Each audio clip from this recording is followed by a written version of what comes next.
L'architecture, en fait, n'est jamais libre. De plus en plus, les règlements actuels font que l'architecture devient une espèce de routine, un métier qui n'est plus un métier d'artiste, mais un métier de technicien.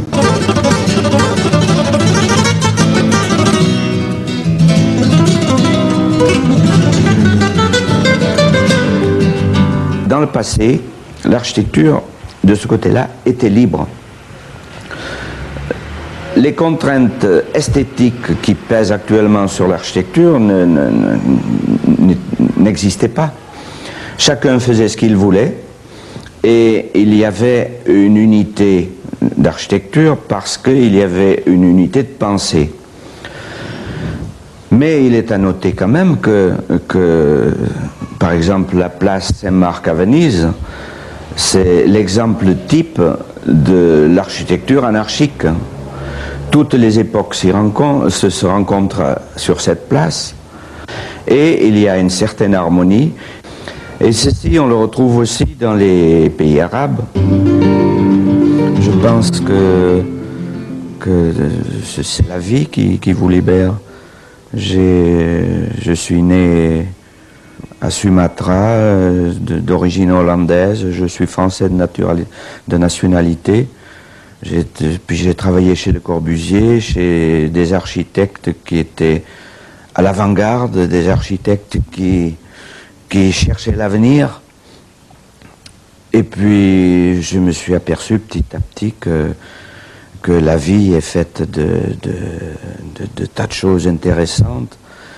Et je n'ai pas voulu me fixer ou avoir une vie traditionnelle.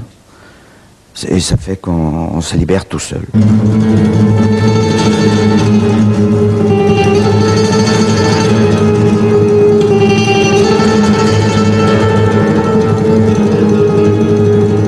Si c'était à recommencer, je pense que je suivrais peut-être la même voie.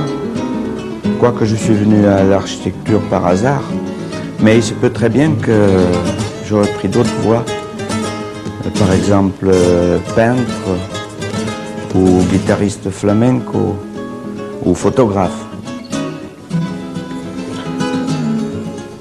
Pour mettre en pratique les idées, il faut au départ avoir un programme.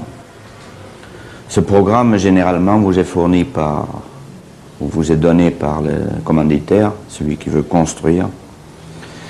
Et à ce moment-là, le dialogue est ouvert. C'est-à-dire, on s'assoit à une table, on discute longuement, je lui donne du papier et un crayon et il commence à dessiner. Évidemment, pas tout le monde ne sait dessiner, mais schématiquement, il peut quand même exprimer ses volontés. Et j'interprète ce schéma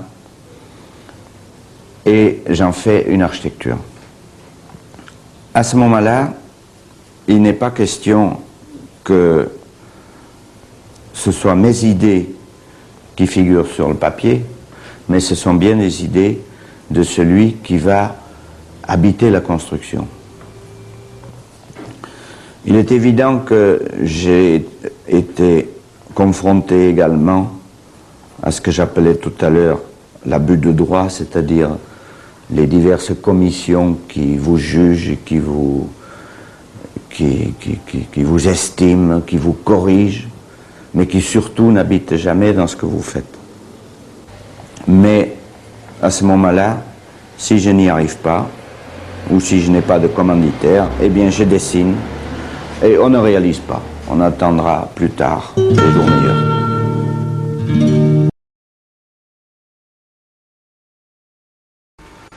Eh bien, l'école de Nice, pour moi, c'est un groupe d'artistes.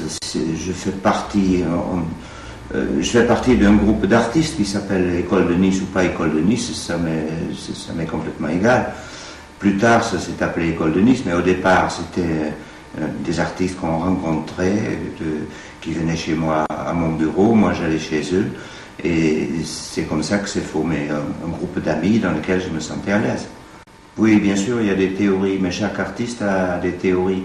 Et une des caractéristiques de l'école de Nice, c'est justement qu'il n'y a pas une théorie d'ensemble comme le Bauhaus ou le groupe Le Style en Hollande, ou le futurisme italien, mais c'est finalement un groupe dans lequel chacun se bat pour sa paroisse et ce sont des idées complètement différentes d'une personnalité à l'autre. Vous étiez là, place Godot, dans la galerie d'Alexandre de la Salle, en mars 67 pour sa... Oui, je suis venu, bien sûr. J'ai rencontré là de nouveau tous les amis, Ben, Farid, René, etc., qui étaient là également.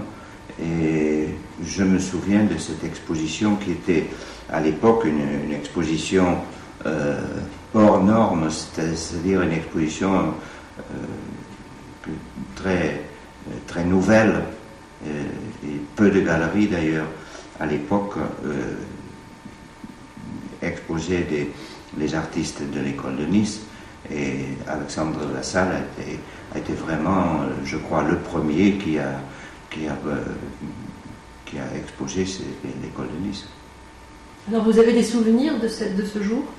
Oh, très peu, parce que j'étais là, bien sûr, c'était comme d'habitude les numéros de Ben et des tableaux de Gilly, etc., que je connaissais leur travail, mais les seuls souvenirs que j'ai, c'était bien sûr quelques excentricités de Ben et puis surtout un apéritif dans lequel on avait mis, je crois, du bleu de méthylène, de façon que tout le monde se retrouvait avec des dents bleues. Alors c'était assez marrant et ça donnait une note humoristique.